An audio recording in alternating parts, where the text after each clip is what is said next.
National लोक अदालत छूट का बड़ा मौका। 13 सितंबर को बड़वानी जिला न्यायालय सहित सभी तहसील न्यायालयों में लगेगी नेशनल लोक अदालत। न्यायाधीश मोहम्मद रईस खान ने प्रेस वार्ता में दी बड़ी जानकारी। नेशनल लोक अदालत में इस बार लिटिगेशन और प्री लिटिगेशन मिलाकर 6000 से ज्यादा प्रकरण रखे जाएंगे। सबसे खास बिजली बिल, जलकर और संपत्ति कर पर मिलेगी बड़ी राहत। बिजली अधिनियम की धारा 126 और 135 के मामलों में घरेलू, कृषि, छोटे व्यापारी और छोटे उद्योगों को मिलेगी छूट। प्री लिटिगेशन में सिविल दायित्व की राशि पर 30% राहत और ब्याज पर पूरी 100% छूट। वहीं लिटिगेशन मामलों में 20% राहत और ब्याज पर भी 100% छूट। नगर पालिका के संपत्ति कर मामलों में 50,000 तक बकाया वालों को पूरे अधिभार से मुक्ति। 1 लाख से ज्यादा बकाया वालों को 25% अधिभार की छूट। जलकर मामलों में भी 10,000 तक बकाया पर पूरे अधिभार से राहत और 50,000 से ऊपर वालों को आधी छूट। एंकर ओबी, लेकिन याद रखिए ये मौका सिर्फ एक ही बार मिलेगा। छूट का फायदा उठाने के लिए 50% राशि उसी दिन जमा कराना जरूरी होगा। बाकी रकम आप 1 महीने के अंदर भर सकेंगे। तो 13 सितंबर की तारीख याद रखिए, क्योंकि नेशनल लोक अदालत में मिल सकती है कर्ज और बकाया से मुक्ति की बड़ी सौगात। JTV न्यूज के लिए बड़वानी से अमजद मंसूरी की रिपोर्ट।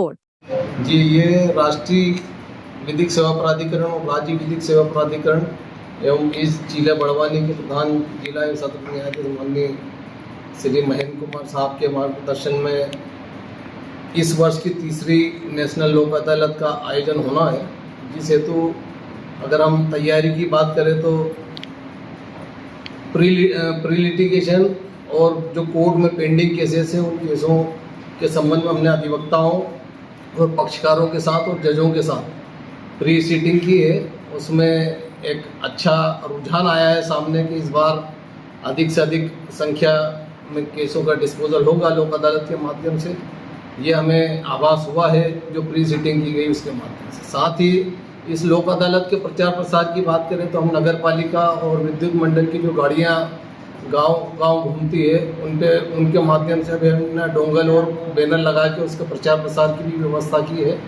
तो इसका मकसद यही है कि ज़्यादा से ज़्यादा आम जन तक जिनके प्रकरण न्यायालयों में विचाराधीन है और जो राजीनामा योग्य प्रकरण है, सामान्य किस्म के प्रकरण है जिनका लोक अदालत के माध्यम से निराकरण हो सकता है, उन प्रकरणों को हम लोक अदालत के माध्यम से निपटाने का प्रयत्न करें।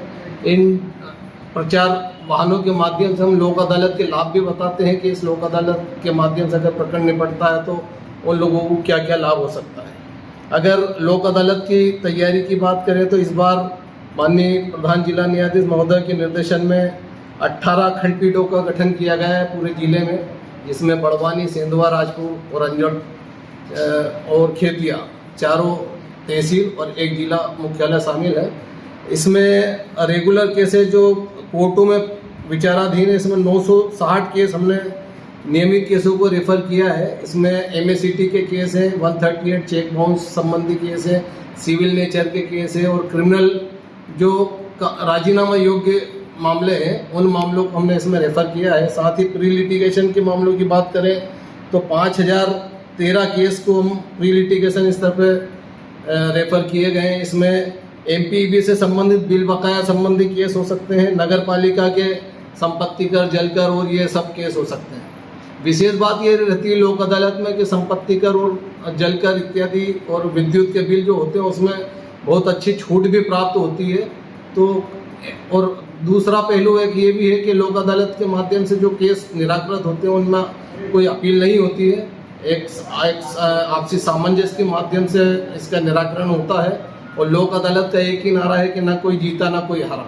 तो इसी तर्ज पे हमें आगे बढ़ना है और सामान्य केसों में अगर हम आगे बढ़ेंगे इस लोक अदालत के माध्यम से केसों को निपटाने पर, तो गंभीर केस जो आज व्यावसायिक अंदाज में हो रहे हैं जैसे NDPS के मामले हैं, एक्साइज के मामले हैं और हीनियस ऑफेंस चौराहे पे जो लॉ एंड ऑर्डर को चुनौती देते हुए चौराहे पे मर्डर हो रहे हैं और इस प्रकार के गंभीर मामलों पे न्यायाधीशगण का फोकस अधिक रहेगा, क्योंकि छोटे केसों की संख्या अगर निपटती है तो कुछ केसों की संख्या में कमी आएगी और निश्चित ही फिर न्यायाधीश को उन गंभीर मामलों में सुनवाई का अवसर ज़्यादा प्राप्त होगा और अच्छे से उन मामलों में जो भी दोषी है उनको सजा भी होगी और फरियादी को जो न्याय प्राप्त होना चाहिए, जो संविधान की और विधि की मंशा है, उस मंशा पे हम खरे उतरने का प्रयत्न करें।